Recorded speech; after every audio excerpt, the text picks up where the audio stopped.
Welcome to 3 on the Ones and Twos with your hosts, Tom, Cassy, and James. Just 3 old friends talking about their favorite records. Think of it as the coolest book club for music nerds. So, how's everybody doing? Quite well. Feeling safe. Yeah? Feeling safe. Yeah. Feeling safe. Sheltered, feeling very sheltered in place. Yes. Episode 59 of 3 on the Ones and Twos. Again, with our special guests. We have Chad LeBlanc and guest host Rick Moore. Hey. Special extra special I love the guest. love. I love the love. Everybody. I'm Cassy. I'm here with James Joyce. Hello. Tom Double J. Tom is on assignment. Unable to make it, but Jaw Scorpion. Big shout out to Tom, and we have Tom. Trying to remember because I just met you, Chad. Yes. Not just, but I mean it's been several. Yeah, it's probably been like four-ish years. I think I was on LSD the first time we met. I don't think that. Well, I don't know about maybe that was the first two, but I do remember it was a Halloween. There was a Halloween that I was dressed as a cat, and you were definitely on LSD, and I pulled out my eyeliner and gave you a little cat nose and cat whiskers. did. I did, yeah. Oh. Because cool. he needed to be a cat too. Yeah. So meow meow. So yeah. So I've known you a minute. Yeah. A minute. A trusted minute. Yeah. Yeah. But I think Mutual friends.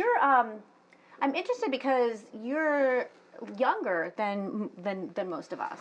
Younger. Yeah, I turned 40 this year. God, well, Congratulations. Congratulations. Stoked, man. 10 It's a more new years 30. to It's to like- 50. Still, It's a new 30. still young, yeah. It is though. It 40's really new is. 30. I just turned 40. Yeah. I mean, by that, 50. Sure. Yeah. 50's new 40. That's right. Exactly. No, it's really true. So I'm interested because this is a story that I've never known. I'm interested how, like, your story of how you got involved with Skin Jobs and how you got to know the whole kind of crew of Well, people. I was playing already in another band, and we were active and playing a lot of shows. And then I was taking pictures a lot too, and I was always around just doing shit. But when I saw Lay Down Main's play with Rick Moore in it, I was like, I'm going to stalk you. We met at Elmire, didn't we? Yeah, we met there. Or we But talked- when I saw you play and Lay Down Main. bonded So there, when yeah. I saw when you say come see my band and story, I'm like, yeah, whatever. And I go there and I was like, fuck. And yeah, so I stuck to it, and they started. We've been friends ever since. But then they started Skin Jobs, and I actually took photos of the first Skin Job show at Elmire. Yeah, because Skin Jobs. How long is? Because you guys have been along for a while. Like 10 years. Yeah. How long? About 10 years, I About think. 10 Yeah. years. I did it for a bass player. That's once, blowing my mind because Actually, a little more. I do remember like when you started, and I feel like I remember the Earl or the Elmire show, and just being excited about like, oh, Rick's new band is called Skin Jobs. Like, Yeah, he had okay, the this haircut, is it. He had Like, the slick haircut, man. Like he it was has fucking- come- it was- Oh, yeah, I was doing You're- that. Yeah, boy, you're- proper Nazi cut. Yeah. Red shirt, I remember that. And you guys It's played- really you blowing guys- my mind that you guys are hitting 10 years. That's really It's actually more, I believe. holy But crap. started out with Brandon Arnold and Matt Cole. So you guys played at Elmire? Yeah, There's our an first outdoor show was party in the at back our first show was parking 6 lot. songs, and it was at an Elmire anniversary party in the back. Oh, okay. Yeah, like- okay. Gigi King all night play. I can't remember Yeah. a lot. Yeah, West End Motel. still the same. think. You could West still End have that Motel show today. Yeah, All those bands still play. yeah. Yeah, Hawks. Hawks. Yeah, Not that Hawks, but Yeah. yes. Also, I mean, that's the cream of the crop of that time period. Yeah, It they was don't, really hot that day. they don't have parties like that anymore there. No. Not in the back. It's been a while. No, the neighborhood moved in. That's right. So you guys met, but you guys were originally met at Elmire? Probably. First yeah. couple encounters, or Elmire? 2 out of 3 at least, probably at Elmire. I don't Where know. else would it be? Where else would it be? All roads lead to Elmire. He's the first person to let me DJ and learn throwing the tables at Elmire. All right, That was sweet. pretty cool. I- I asked him, he was I just like, I was didn't- nervous about asking him. He's just like, yeah, sure. Next one's like Friday night. Blah, blah. Like, that was easy. That's cool. You always got a buddy. That's thanks to Brad Eller too. Brad Eller is what got me in there. And you got me in there. Did I? because you're- Sweet. Yeah, because you were like, hey, you have records? Bring them up sometime. Because I would always come when you'd be DJing or somebody else would be DJing that I knew, because I'd be like, well, they're going to play like fun stuff, stuff that I totally dig and whatever. It's exciting, and I get to see friends. So Chad, Yeah. you wanted to talk about a record today. Yeah, I'm You here picked a for Green Day record. Kerplunk, man. Yes, hell yes. Boom, you got a copy too? I do have a copy too. Yeah. This interestingly enough is I was not familiar with this from start to finish. Yeah. It's not a record that I had ever really listened to. You know, we can get that into that. I'm really interested in why you picked it. Yeah. Because it is something that it's something that came out when people our age were like around 19, 19, 20-ish. But James is a couple years younger, so it's like, but It would have been late high school for me because I vividly remember when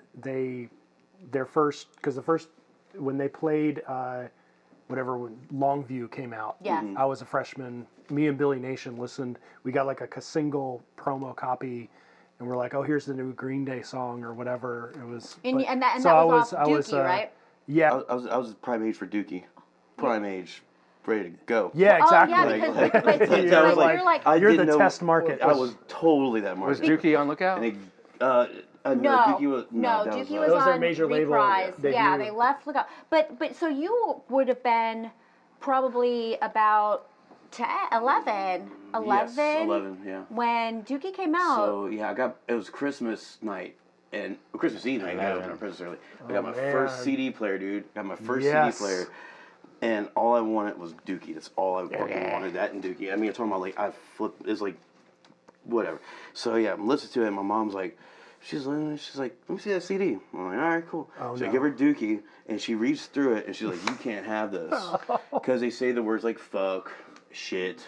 It's Dookie. I mean, it's called Dookie. Yeah. But as a 11-year-old, I don't fucking know what's going on. I just hear like I'm hearing something in my head like I'm hearing for the first time, which goes to, a whole other world of music when you find these records like this. So I used to go to the CD store all the time. I look at the same Green Day CD because one had a brown look side thing and one had a black side. The CD case. Yeah. One had brown, one had black. I just look at it like, which one's brown, which one's black, blah, blah. So I went to Esplanade Mall in New Orleans with my mom, and then I was looking through the CD store, and I come across this, and 1,039. Okay. I asked my mom if I can buy this, because I was like, what the fuck? Is this even the same band? Like, I'm looking at it, just like, Yeah. okay, so It's got the It's so name, different. but it looks totally different. It looks totally different. Let's Yeah. look out records. Like, okay, so like, why is this? And like, there's a Ninja Turtle in the drum set. All right, so that's fucking rad. Yeah. And I'm keep going. I'm like, cool. And my mom was It's called like homemade, like sort of like something you would like on the back, like you do all the lettering and So everything. that was It's like all, really your introduction to kind of like really like besides super like DIY Rancid, kind of besides like MTV, like besides MTV. right. Yeah. Because we think about Lookout Records in the Bay Area, and you have two major albums. You have this and Operation Ivy. Right. So Who- for who- you, which one? I guess this came brought me first. because I didn't know who Operation Ivy was at the time either. Yeah. And So then they brought you Well, around. they also brought- didn't make Yeah, a which- Dookie. Which you is know? interesting because Operation Ivy. They made But then Rancid. Rancid. True. Right. Which I guess they tried to recruit Billy Joe to join Well, Rancid at one point, but they will say that Operation Ivy, because they were playing at Gilman like before and like around the scene and stuff, but they were incredibly not they weren't just inspired by them, but they were actually inspired to start a band by them. Like, Yeah, that was they cover Operation Ivy on their first record. So that's the Operation Ivy is obviously before this. That okay. yeah. That's a So few years. this is And more like Schlong era. So contemporaries, Schlong would play, and we'd always put X Operation Ivy on the flyer. Okay. And like 200 people would show up, yeah. and they'd be like, "Oh wait, it's Schlong." Like, "Oh, this Yeah. is Well, terrible." you said December '91, something like that. Is that when it came out? Yeah, December '91. Yeah, I mean, I didn't get it till like 94 probably. But I mean, they were. I'm sure this was funding Lookout Records. Yes. This and It- Operation this- Ivy were like yeah.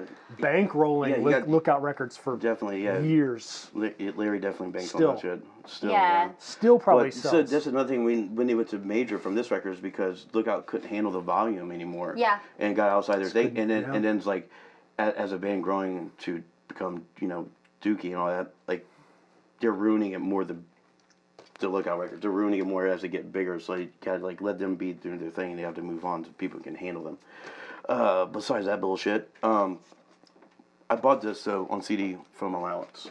My mom said, she goes, if there's any bad words in there though, I'm going to take it away and you lose your allowance. I'm like, because she took away Dookie from me, right? Was there a lyric sheet? Yeah, there's a lyric sheet, and it's great. She scanned through it. She didn't see anything. Ah, good. Thank The you, writing's Billy really Joe. small, right? Right. Glasses. But what mom didn't know is that Pansy Division. No. there's a story right here, a false Lori. story, a fake story about a high school girl who kills her parents to go see Green Day. Not that I would go kill my parents to see Green Day. However, all of this is disregarded because it didn't say fuck or shit. My adventure. She was just like, actually, she was just skimming it. Scanning it. She Yeah, didn't really even care Oh, about no it. profanity. Story. You know what's so interesting though about And the then story was the story. I don't have I didn't have Well, there's so many this. different They've pressings. pressed- so Okay, many of yeah. them, Well, Pressed it the 400 story times. was written. The story was written by Larry Livermore, who is like one of the founders of Sure, Lookout. Lookout And dude. he said that so there was a girl and her name was Janelle, and she started coming to shows when she was like 12, and then she started this kind of like a zine and she encouraged, she wanted this story, and it was really more about it, she pushed for the story, and I think the story was actually more kind of an encouragement, for Larry Livermore sees it more as it was against the masculine, or the kind of the machoism, because there were when as girls were getting into the scene, younger high school girls and stuff like that were getting into the scene, people were actually teasing Green Day, and Green Day was kind of getting a little, because they're losing their punk clout, and it was kind of no, girl, the punk girls are here to stay, they're here to It's stay. prime time, right, girl, right? Yeah, I mean, right? Yeah, they With took out Tilt on tour. The band Tilt with Cinderblock lead singer. She's really great. Has a big merch company called Cinderblock. Played with Tilt many times. And they played with taking them out on tour a lot. I mean, they wore a Tilt shirt in the Longview video. Yeah. And did Pansy Division with Pansy Division wasn't allowed to play a show. They were opening up for Green Day on the Dookie tour, and because the venue's no gay bands when we're talking about having dicks and whatever. And the Green Day was like, well, show's canceled then if they can't play. Yeah. And straight up was sorry, and then they're like, oh wait, no, you guys can play. We need the money. Politics, there was no question and doubt. Cassy, That's why we took them on tours, to fuck with all y'all. Right. To tweak your brains a little bit going around the country. Teach you a lesson. Being fucking dorks in California, like, go to Green Day. So my experience with Green Day, when I was in high school and I was with Chad Wiener, me and him of Midget Farmer fame. Midget farmers. Yeah, Green Day was playing at the First Existentialist Church in Candler Park, and we didn't know who Green Day was, but we were like, they're a Lookout band. This is gonna be awesome, and it's this whole Detroit Rock City or whatever. This was probably this was first time they were coming. This was 91, or before. Yeah, actually, right I think probably those church shows didn't go on when I was here. before They're this done came by out- fall 91. before this came 90 out, maybe. before this actually came out, but I think that they had recorded it. They went to a European tour, and then they went and they had some I don't know, I don't remember what it's called. The Bookmobile. Yeah. And then they took it and they did do a whole bunch of touring, and mostly a lot of it was on the East Coast, so that might have been when you saw it. You know who's the Bookmobile tour driver? No. Aaron. Trey, the drummer's dad. Oh, okay. Really? I was waiting for an Aaron Comet Bus story. Oh. No, that's better than his dad. Yeah, his dad was the awesome. and it was a Bookmobile turned into a tour bus. That's funny. Well, so the unfortunate part of the shit. story is that we didn't know where the First Existentialist Church is. And you didn't have Google Maps In Candler Park, which is kind of tucked away. If you don't know, I mean, you're kind of just driving around little 5 points. Right. And we were just circling. I mean, Existentialist Church is where the first Fugazi show was in Atlanta. The first Green Day show was in Atlanta. There was a period where that was a Atlanta sounds DIY, really fun then. I was not here. a DIY venue, but we didn't know where it was. Is that harder than finding Driver Dome? Yeah, exactly. Well, it's not. I mean, it's not that hard now. I drive by it all the time. Where is it? Is it across from the park? Yeah, it's right where the golf course is in Candler Park, yeah, and, the golf and you're course, yeah. going up, and it's just like right there, house, Near the school? church, house. Yeah, it's before the school. Okay. It's where Rich Morris was got married to Jane. So Oh, I wow. went there I went to a wedding there, but I didn't see Fugazi there. I didn't see Green Day there. But anyway, it was this So you didn't actually make it to it was the one of show? those defeated nights. Oh, that We would would just man. drive around So the hard to- town so all hard to- night Yep. and be like, we're not gonna find it. It happened to me with at the drive-in in New Orleans when I was a teenager. Couldn't used to and like go around. stopped at the You're gas just station, like, get directions as a where newer is venue. I this? even called them. I wrote everything down. But I got to the gas station, and the guy just like looked at me and my friend. You know, she's a small blonde female, and myself, who's a dork kid too. And he's like, "Yeah, y'all just need to get the fuck out of here." This is New Orleans, like. And we're just like, Come on. Skirch! Like, guess we're not going to see you at the drive-in.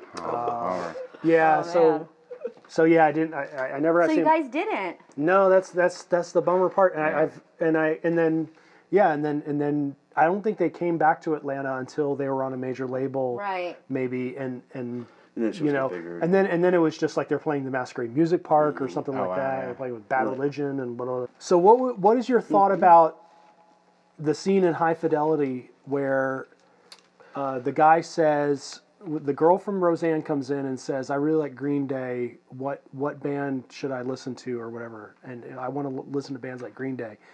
And the guy from High Fidelity, not John Cusack, but The other guy? I not haven't Jack seen that Black, movie in not John so Cusack, long. but the bald guy. Yeah? He pulls out Stiff Little Fingers, Oh, Oh. cool. and he says, "Oh, you should listen to Stiff Little Fingers." Heard. Okay. Absolutely. Okay, I agree Based that on one song. Stiff Little Fingers is an amazing band, They're both punk. but if you're saying, "Oh, listen to Green Day," and now let's listen to Stiff Little Fingers, like that's not in the same space. Or maybe the whole thing was you're listening, oh, I like Greenway. Here, check out this because this is something old and that's school probably like, and- yeah, Stiff Little Fingers is gonna put you in a whole different direction. Right. But what I would have done in that scene, or if I was that If dude you or were whatever, working at it, right. I would have said, listen to the Dickies, because I feel like Green I don't know anything Day about the Dickie. comes. I feel like the Dickies, like Green Day, is a direct lineage from the Dickies. Okay. In my mind, I feel Tell like me a little bit, Billy just because Joe's I don't singing know style is very what- Dickies style. Tell me a little bit of background about the Dickies, or our viewers and listeners. What is for where are they from? What era are they from? And what's their kind of sound? That's really Yeah, Dickies first were a wave. long- It's oldest the punk attitude bands. too. It's more Like- flippancy to the attitude. Okay. Stiff Little Fingers is like quasi-political. And to me, Dickies. Belfast. Yeah, I mean, I like the full Dickies on. reference, but like it'd be which Dickies record compared to which any other record. It depends on what Dawn of person, the Dickies, I would say this, to me, Dawn of the Dickies is very, well, Incredible Shrinking Dickies and Dawn of the Dickies, I think, are two amazing records. And I feel like Green Day takes the mold of the Dickies and does what they do with Who's it. do would be a good one. And puts their tang on it. and makes it so. amazing, What era is the Dickies? money machine. 77, 78. Okay. LA. First wave LA punk band around the same time as the Weirdos and the Germs and the original Danger House bands, but they were the first LA band to be signed to a major label Okay. of the punk era. Right. Sort of like, before X even, and they were, and to me it sounds, but they were not really marketable. Like No. they Green Day, I mean, they check all the boxes. Like they have mean, catchy they- songs, they're cute, they're the right They were age, able to learn from everything. and they do what they do very well. I think for me a lot. It's just it really like they created the formula that like so many like not necessarily but like the like the emo punk or like pop that they're all do like they that was just kind of like what was, because they started that as like kids, like little kids. I mean, they had Al Sobrante as drummer, and then even Larry Livermore will say that once Trey Cool joined as drummer, it did change the sound, and you can hear that when you're listening to, like, on the digital version of this, when it has like the Sweet Children, the 4 songs from Sweet Children, like it definitely is not just the production quality, but the sound is different. Yeah, absolutely. But I think really like those. The rhythm section, you know, and then plus like the power, like, you know, the chord, like it just like it all really just equates to something that like really like, especially like like I think it's really like especially teenagers or like younger adults, just it's so accessible, and it's just you can sink your teeth into it. You guys referenced 120 minutes a lot on your show. Oh yeah. Like, so this is Green Day is a band that had they come out previously, they would have been on 120 minutes. But it was a time on MTV where that stuff was more in the heavy rotation.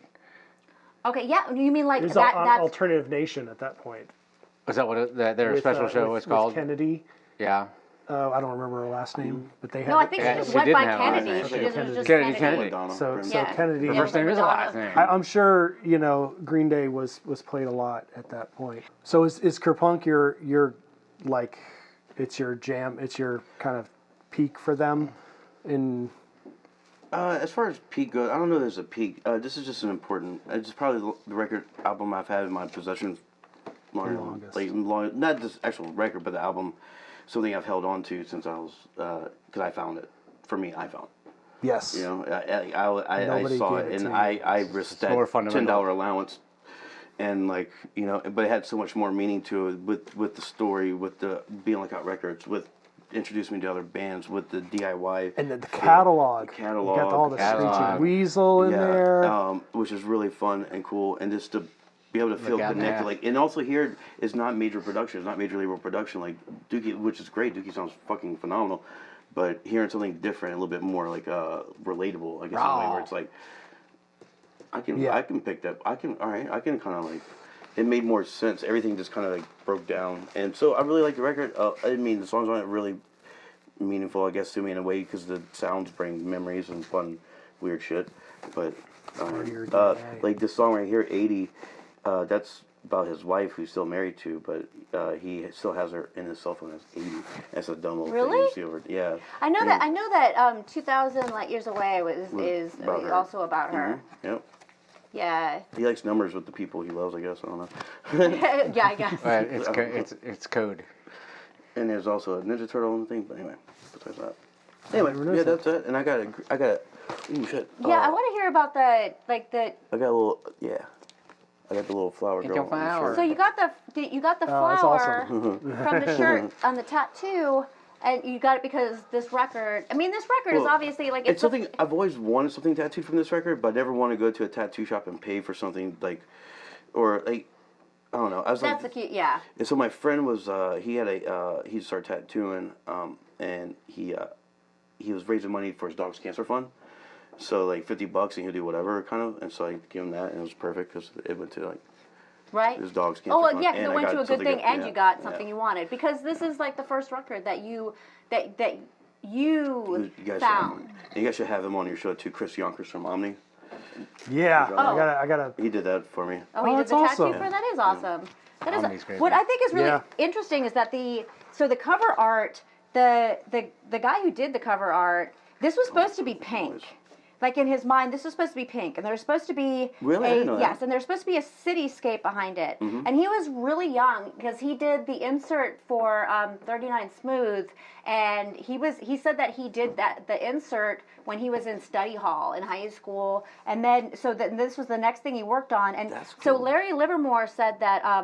Like the band didn't care about the cover. Like they're just like, do whatever you Yeah. want. So that's why he inserted that the story that he had written for the zine from Janelle, and then Chris Applegren is the artist that did most of this, and he based it off of the story. But then also this is fashioned after Josh, who worked at the copy shop that they go to late at night to make, you know, copies of like the flyers and different things for the band. And yeah, he was saying that he doesn't know why it, like, I guess maybe I don't know if they were running out of time or whatever, but he's always thought that it looked unfinished. But the one thing that he was always happy about was the flower. He said that came out perfect. But cool. But it's I think it's kind of cool because it's iconic and it's simple. It's not too busy. It's almost like they picked the perfect thing to become an iconic album, or you know, something that's like when you look at like gun, but it's a cute girl. But it's cartoonish. It has like handwritten stuff. Well, even his. If you look at other Lookout records, it doesn't have that timelessness. Right. You know, if you look at like a 15 record or something like that, and I'm like, you know, which 15, honestly, James at 15. Listening to this, I was like, okay, I really hear where 15 got a lot of their stuff. Like, were they really? But no, but they were contemporaries or around. Yeah. Every one of these bands came through. I can look at the catalog and tell you every one of these bands that came through, like Monsula, Tilt, Screeching Weasel, like. Queers. You could do Queers. a circle graphic with links yeah, to like 15. I can't tell you around like 1993-ish, 1994, how many, and that's pretty amazing that they all came out to Atlanta. Like that they hit the road pretty hard across all of their catalog, which is that's backing, amazing. right? Well, going back to So it's like every other week I was like, you know, another. I mean, multiple to Avail. Jesus. They did have what I ended up reading. They did have like they had fans like come up with based on what he was saying he wanted the cover art to be, and like really it was like this, but everything was pink, and then there was like this kind of like this pink, very vague cityscape in front of it, and it was actually really cool. It was actually really. It was nice, but this is that's awesome. just like simple, straightforward. Like it works. Clean. It pops. For me, what I thought was most interesting. So apparently, like, okay, so Welcome to Paradise, right? So that song was written, and it was very much about, like, come to find out they were all living together, and it was really about that experience, like leaving home and stuff, but they're all living together in a warehouse, and then hearing all these, like, details, it reminded me so much of, like, C11 and then the warehouses, like, over there, that you live there, right? And, like, so it's, like, interesting because everything that they were doing, like, when this album came out, the very day it came out, it sold 10,000 copies. Damn. And the reason it sold 10,000 copies that day was because they were when they went on tour to Europe, they smuggled in like the negatives for the images so that they were able to make shirts while they were there. Right, and like the sell. screens. They smuggled. Larry Livermore smuggled in 300 copies of Kerplunk even before it was even actually issued out, so that they were able to sell. Like they did stuff that helped create very word clever of mouth. marketing. And then like but it's Get around also the taxes so and do really strategic, DIY. Like it really is just like the boots on the ground. We're gonna sell I this. took my drums and I took them apart and I stuffed them all with shirts. Oh wow. Yeah. If you're crossing the border, like we were always like, putting all of our merch and all of our records like stuffed in our wherever we could find them, so they wouldn't be discovered. I love that. Like taxed. I love that this really is so DIY. You know, it's on like Lookout, and then like this is so DIY, and then. Like 3 years later, the biggest band in post Nirvana. 3 years later, it's just like boom. And it's just like, to me, and it's not something it's really not something that they planned. Like you read interviews with them and stuff, and it's just like they were just doing their thing, and then it just was young. They were super young, really. And they had the opportunity to do it. They already knew how to live easy and live off whatever's in front of them. But Larry Livermore also says that, like, They're still children. They weren't settled. Yeah. Right, but they also were, as compared to some of the other bands on Lookout, or even other driven. bands of their age, they were very serious and they were very hardworking about their thing. They played every offer that could be. They're hungry. They were, and that's what in the end, I mean, that's what kind of got them where they were. Because if they were like fucking flakes, they would have. Yeah, They would got to have be in the right never. place in the right time, and They be had hungry. the. Go into the studio. They had the work Do their ethic. record. They know what it want to sound like. Yep. They already have it ready, and boom, like who's wasting time here? Yeah, confidence. Y'all. Right. Confidence Exactly. is a big part of that. And that's all these bands. It's like always the common thread is that they were extremely driven. They play anywhere. They do everything at anything. They'd always say yes. They never said no to anything. Yeah. And they were in obviously they had. I'm sure they encountered some really stupid situations. Absolutely. But Okay, well, yeah. one stupid situation, well, not stupid Top of the situation, mountain. but it's something that really Billy Joe says helped was when they did that tour in Europe before this came out. That one thing was in Europe, apparently, when people are really excited, they throw beer. So they were having beer thrown at them, and it was getting on the equipment. And it was ruining the equipment, so they'd have to borrow equipment. So he said that playing on not familiar equipment, playing in front of crowds that didn't, in new places, and playing in front of crowds that didn't always speak like the same language that you spoke, really helped them. It honed them in. Like playing on new, unfamiliar equipment, really, it made them more versatile. And then also playing in front of people that didn't necessarily understand what they were saying, it made them more animated, they emoted more just to be able to really get their point across.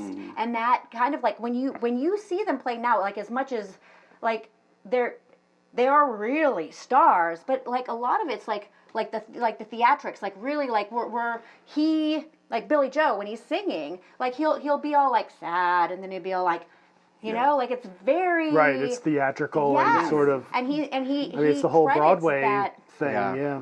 But he credits that with that first European tour when they were just kids, and having to do that to really get your point across, and with really the just kind of, audience which that I thought was super not cool. speaking Yeah. English. Or Yeah. yeah. He also comes after being very good at reproducing your songs live. So it's in part a product of playing a lot. Yeah, Right. Which they did. Yeah. Yeah. That's cool. I like that. Yeah. Are there okay? So we need to talk about just the songs, if there are any favorites. Yeah, I especially want to hear from you because you. Favorite songs are coming. It just depends on the moment in time you're at, really. Right. But 80 is always a cool one. It has a cool bass intro, and it's very boom. It's fun. It's a good just coast, and then it goes big for the chorus. Bass intro is always a good. Yeah, It's a good trick to good drum and start bass out your going. song. Yeah, man. It's cool. Any, The Words I Might Have Ate is cool because it was acoustic, and I didn't at the time hearing this record, didn't go into that. Hearing them a whole song on acoustic only, and I was like, okay, so that's punk. Yeah, okay, all right, I can see that. Yeah. Um, Any weak ones? Because But that's I know good what I'm gonna say. because, in a way, it's sort of like the 11-year-old, 12-year-old version of you. You could say yes, it still rocks. It's still it's playing an acoustic. Yeah. It's like if you need a little diversity in your punk. and it ends the record too, that kind of Yeah. I don't know. It's cool. Any weak ones? The weak ones? Yeah. One for the Razorbacks always weirded me out. I don't know why. It's just that intro sounds weird. I can't even mimic it. One for the Razorbacks. Yeah. Yeah. It's got a sports thing to it. Really? Just by title, that sets me off. Yeah. Really? Exactly. And the intro sets it's just that one is the second song. Usually the second song is the strongest when you're sequencing. Exactly. You want to have a good first song that sort of catches your attention, but the second song needs to hold it. Yeah, carry on. The rest And- of and the- to- Second stage, Let's baby. face It's it, got to have earlier thrust about to the it. other- That's your Second stage. Man. bulldog front. I don't mind it. I don't think that I mean, obviously, I'm gonna say the obvious that everybody said. It's just I dominated the Love Slave. Yeah. You just can't. And I Trey know that Cool Trey sang that, the Cool, drummer, yeah. Trey I wanna be your dominated Cool love wrote slave. it. Trey Cool wrote it. One thing I learned It's about. a very Bay Area, It's- of that time. It's just just, like, I just understand fuck it's kind of it's silly and Yeah. it's fun. It's whatever. Threw me off too. I was like, what the fuck is that? But Welcome if you to had the record, you Paradise. get up and just So I'm not in the mood for for that. Trey Cool wrote, It ends dominated. in side A though, so that's good. It's not in the middle. Yeah, I Yeah. mean it is good, but She's like, on okay, the that's LP. enough for them. Yeah. But it is in the middle though if you're listening to it on On CD. anything digital. Yeah, so absolutely. which I don't like. So, but I'm sure most people Attention had the for this. tape and they just like fast Just forward like, to the eh. next and then like turn it over. Dominate. Okay, so Trey wrote "Dominate" and sang Auto "Dominate" reverse. Love Slave. Yes. But what was interesting is "Welcome to Paradise." I guess Trey wrote the guitar parts and Billy Joe wrote the drum parts, which is actually like kind of Inverted. yeah. I mean it's which is it doesn't sound it though. Like It's it doesn't interesting. really, but it does sound like a little bit 'Cause it- different. Welcome to Paradise. It does sound a little bit different. Did Welcome When to you- Paradise once you come out hear before that, I Welcome to think the so. Jungle? No, Welcome to the Jungle is That's first. 80, okay, that's 88 or so. Yeah, gotcha. That's like 7th grade. Welcome to the Paradise. 2 tickets. So 2 tickets to paradise. No One Knows is cool. I like the way No One Knows ends. That's a fun one. It's really sweet. Has a good, nice, sweet ending. yeah. You know, it's a whole package deal for me. It's a whole package, and it sounds like it's also. Whenever you very talk about sentimental. this, I always have problems because I look at I almost just look at albums just as its own package. So I'm always like, oh, that song versus that song. It's like it's hard for me to disassociate. I'm just like, oh, it's you take it all. You know, Right. you take the good and It's the bad. just a mini movement. you Yeah, know? it's like a Symphonic movement. stuff. I've got Listening like to 4 the record movements. and reading the story, you know, about, Yeah. you know, like I'm like listening to the record, you know, and reading this story. You know, Dear Diary, I still can't believe it. You know? I like to when songs sound like having a style. Part of having a style is like, yeah, you might have 2 or 3 songs that sound quite similar on a record. Mm-hmm. You know, that's where you were at when you're writing those songs. You know, Right. like, Yeah. and with the symphonic stuff too, it's like, you know, you'll have a thread that goes through the whole thing, like 45 minutes of music. You know, that to me is not something to be criticized, or, Right. Or you know, be you know. Right. I did learn Negatively. something really interesting that Larry Livermore said that when, like, in the early years of Facebook, there was a girl in Mexico who started a Facebook profile named Lori L. And then in 2019, she actually posted, "I'm out of jail." Like, you know, like it's from the story. That If it you was had the like, age she would get out of jail. It's like they were like, they That's were, awesome. I guess they had been, Weird, he subtle said he fan never met her, page. but they had been Yeah. Very subtle. messaging each other. Yeah. Oh, you look at that. That's funny. I thought that was cute. That's cool. So, yeah, I mean, it was an incredible pick because it's just something. I think it's just because I am really familiar with Dookie, and then they I mean they did make it so big that kind of like going back to the making fun of not making fun of, but like really like dissing on the people that were poking on them for getting, you know, the high school girls all into them and stuff, and then like that's like a smaller version of kind of what ended up happening, I'm sure, to a lot of people. Like they're just like they got so big that it's almost like for people that were our age, it was, you know, you almost didn't. You're like, oh Of course, yeah, they're you know. I but, mean, that's just Right, part you of don't music. identify with them anymore. Yeah, at because they're that just so- point. I mean, there's a lot of bands I didn't dig at certain points, and it's like all of us. And then one day it's like, or you like it or you don't appreciate it, you learn something new. But I love that you picked this is yours. because I was able to because I don't know that I would have come back and seen this, and I don't think Really? that I would have seen their That's cool. seen so much DIY that I just didn't realize was there. Right, like just right. really this punk spirit that you don't really unless you know, you don't really. Yeah, I think late '80s, like early '90s Bay Area, like punk is such a special, unique place, you know.